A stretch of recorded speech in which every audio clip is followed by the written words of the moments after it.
so Cassie's mother testified. Yes. I mean, I think all of these people are incredibly brave. Frankly, I would have been like the witness who vanished.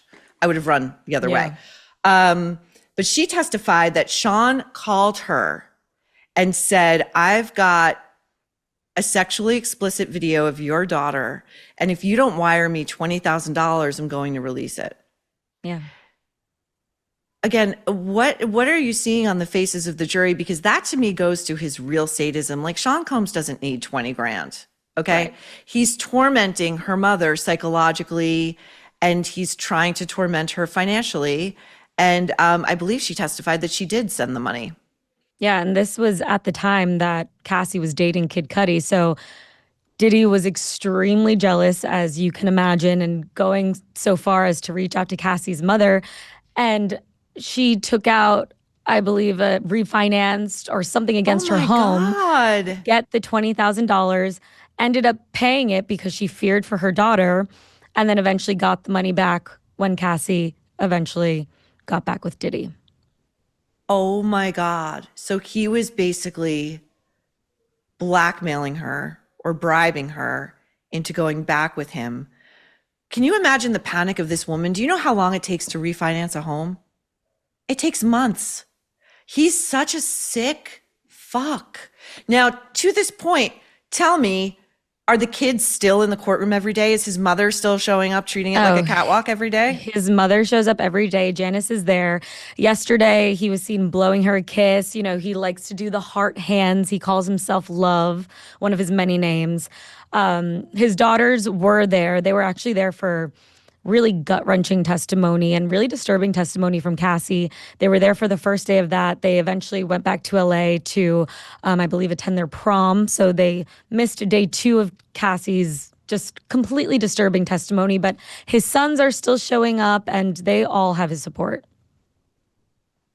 His sons are still showing up. I think a crisis manager told him to get those girls out of the courtroom. Frankly, I do. What is the feeling in the courtroom at the end of all of this stuff? I mean, I know the judge is sort of cracking jokes. Like, he cracked a joke to the jury telling them to spend their weekend watching the Knicks avenge their game 1 loss. I mean, good luck. The Knicks always break everybody's heart. But like, what is the vibe in the courtroom?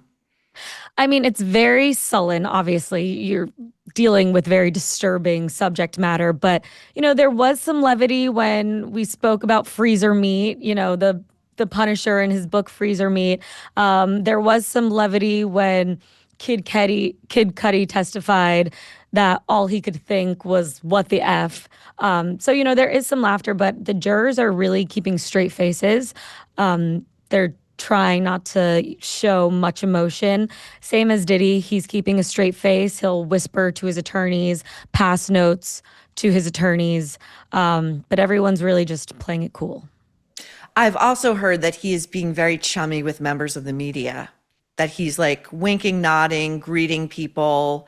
I would bet it sounds like a Harvey Weinstein-esque attempt to curry favor. The other thing about the trial that I find fascinating, who was it who testified? I think it was a personal assistant who said he was before a freak off. And again, like, how many people knew? It seems like there was a small army, you know, taking care of the logistics and making sure there was enough lubricant and baby oil and drugs and what have you, IV fluids, because these things would go on for days and they'd all pass out from the drugs or just exhaustion, and they'd have to be refueled. And I don't think they were Grubhubbing it, like, right? No. And also, here's a question that I really, before we get to the PA, occurred to me. Was Sean Combs also renting out adjoining rooms? Because I can imagine being in a room next door and hearing this shit go on, and I would be down at the front desk, like, right quick. That's actually a great question. And I mean, I think, like you said, he had a team of people. So they must be staying with him, near him. So I would assume so. You'll have to fact check me on that one, whether or not they did get adjoining rooms. But you brought up the IV and you brought up his mom. When he first, I believe, got arrested, a photo resurfaced of him. It was a selfie of him and his mom getting IVs together. What? So it was a thing. It was a thing. Is it a Okay, I so mean, we was have she at the seen, freak offs? I'm not saying that, but just you I know mentioned you're IVs and not. there's a photo. Yeah. No, no, no, I know you're not, Kayla, but I've seen at least one photo of Sean Combs and his mother going in for a kiss, and they do Yeah. not look like mother and son. And Well, if you some want to think, some mothers kiss their children on the lips. I mean, I feel like Kayla, that's a a debate. 45-year-old man, I mean, I not don't, me. I find it, I personally, and I think most people find it extremely weird. I mean, they're looking at each other lovingly and the eyes are closing and they're going in for a kiss on the lips. And it really looks very disturbing just to my mind. And, when somebody becomes this depraved, you sort of wonder, like, what was the root of it, But I wonder too, if the other rooms were, say, taken up by people who belong to Diddy's army, did he have surveillance cameras in those rooms recording these freak offs without the knowledge of the participants? Well, that is one thing that we're definitely going to look at to see if that Hmm. evidence does come forward because there have been whispers of, Diddy had cameras everywhere, Diddy had dirt on people. So this is one of the things that we have been hearing, and we're just waiting for the prosecution to bring that evidence forward. Now, I want to get to two other things before I have to let you go.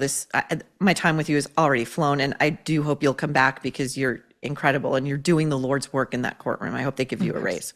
Thank you. So, Wendy Williams, I forget the way in which it came out today that we were all reminded that Wendy had years ago said, I think on her show, that Sean Combs is gay and everyone in the hip hop community knows it. And that he also tried, I forget whether he tried and was successful or tried and failed to get her fired, I think when she was at Hot 97, because she was talking some real talk about him, in my opinion. Well, one thing that I think everyone can agree with, and you see this in like the Harvey Weinstein case and the Jeffrey Epstein case, is that these things were an open secret. I feel like that is just a recurring theme. And it's, everyone was saying it. You have quotes, you have videos of people saying, oh, yeah, what goes on at a Diddy party. Everyone knew that something, LeBron, ain't no everyone knew. party like a Ain't Diddy no, party. exactly.